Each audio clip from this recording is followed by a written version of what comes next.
What they're doing at every angle to bring down civilization, cutting off the energy, dissolving the borders, creating race war.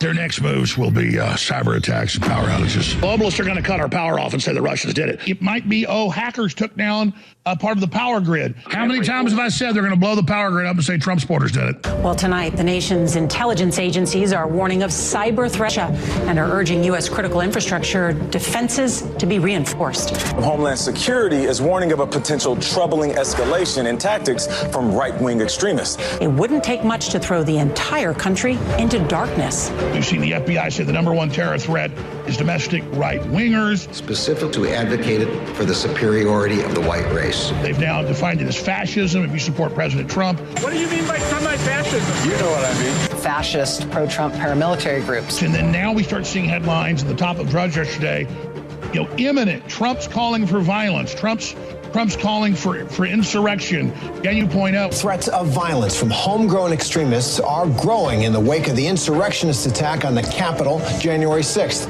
And if you look at all the pre-programming data points that are there, they're hyping this up. The grid is a sprawling target.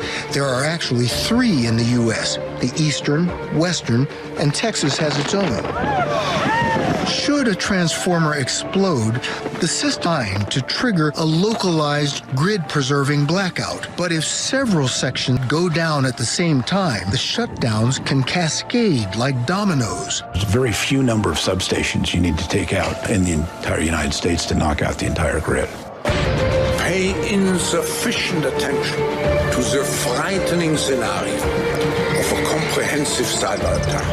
The COVID-19 crisis would be seen as a small disturbance in comparison. Growing concerns over white supremacy in America as press warning about the threat that it poses. The most dangerous terrorist threat to our homeland is white supremacy. This is not going to be the end of MAGA terrorism. This will only be the beginning.